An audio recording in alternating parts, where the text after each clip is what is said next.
The downfall of the Ken and Barbie Killers, Karla's confession and the tapes that sealed their fate. To the outside world, Paul Bernardo and Karla Homolka seemed like the perfect couple. Young, attractive, and seemingly in love, they were given the sickening nickname Ken and Barbie by the media, playing off their polished appearances and charismatic presence. But behind the glitz and charm hid a dark and disturbing reality. The Ken and Barbie Killers were harboring twisted secrets that would shock the nation and haunt everyone who dared to uncover the truth. Their crimes painted a picture of manipulation, sadism, and unimaginable cruelty, but what ultimately brought their reign of terror to an end wasn't just the diligent work of investigators. It was arrogance, poor planning, and a critical mistake. Karla Homolka's confession and the discovery of horrifying videotapes that forever sealed their fate. To understand their downfall, we must first glance into the dynamics between Paul and Karla. Paul Bernardo was no stranger to crime, even before their partnership began. Known as the Scarborough Rapist, he had already left a trail of sexual assaults in his wake. Karla, on the other hand, entered the picture as an enabler. She wasn't coerced, as she would later claim. Instead, she actively fueled Paul's darkest fantasies, even offering her own sister as a victim. Karla's manipulation skills played a pivotal role in the relationship. Behind her seemingly innocent demeanor was a disturbing ability to manipulate not only Paul, but later the legal system itself. Together, Paul and Karla committed heinous crimes, seemingly without fear of being caught. Their confidence, however, was their Achilles heel. All criminals make mistakes, and for Paul and Karla, their mistakes began piling up. The pressure from investigators and the mounting evidence started to close in on them. What started as whispers among law enforcement about Paul's possible ties to the Scarborough rape soon turned into an intense focus on the couple. In particular, Karla stood out as the weaker link. Investigators suspected she knew more than she let on, and they weren't wrong. This suspicion became the first crack in their grand deception.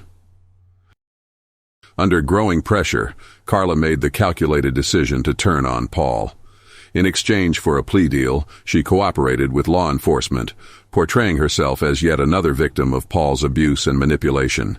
She spun a detailed story, painting him as the monstrous mastermind behind their crimes. Her confession was chilling.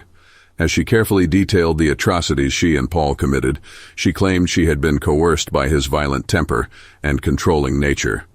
What she didn't reveal, what would soon surface, was that her involvement in the crimes was anything but passive. The plea deal became a major controversy.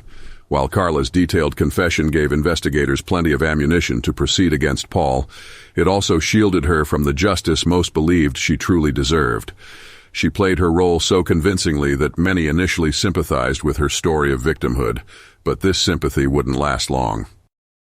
Paul Bernardo was a careful criminal in many ways, but his obsession with documenting their crimes proved to be his greatest mistake.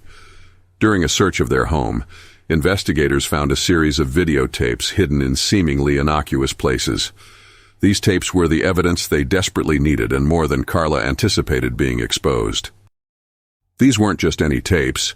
They were recordings of Paul and Karla's crimes in graphic detail, irrefutable proof of their sadistic actions. The haunting footage did more than corroborate Karla's confession. It showed her for what she really was. No victim's eyes appeared in those videos.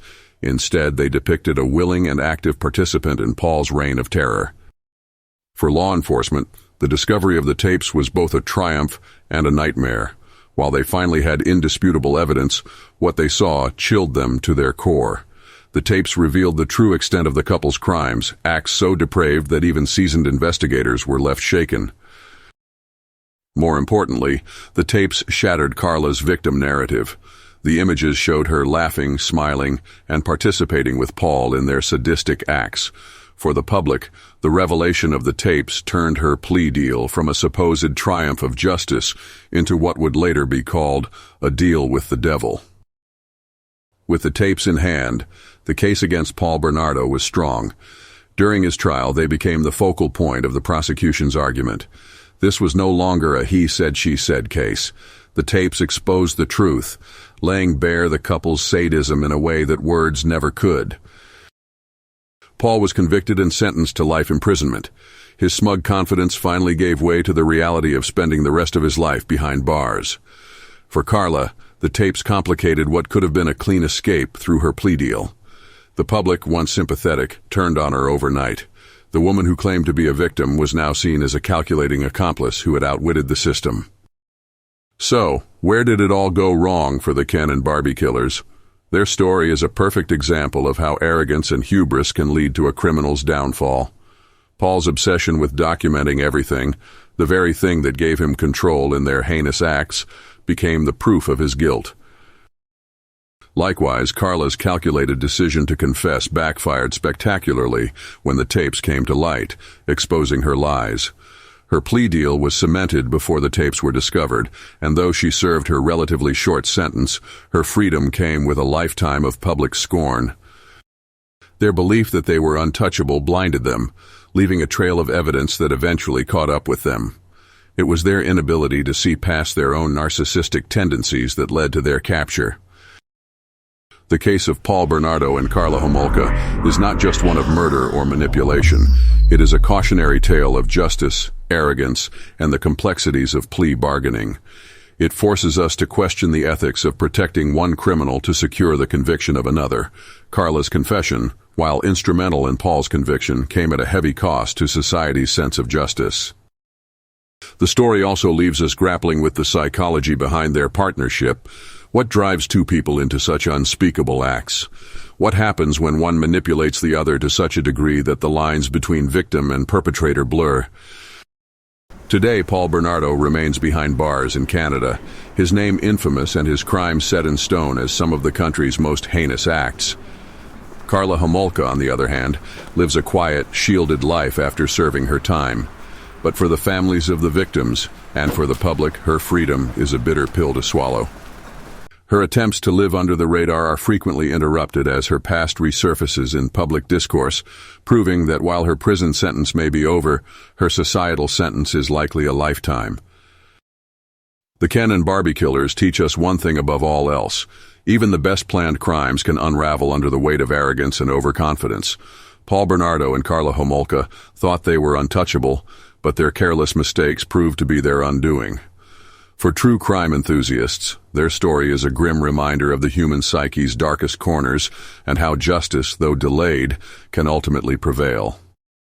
So, what do you think? Was Karla punished enough for her role in these crimes, or did she manipulate the system to walk free? Join the conversation below, and let's discuss how the chilling case of the Ken and Barbie Killers continues to haunt us all.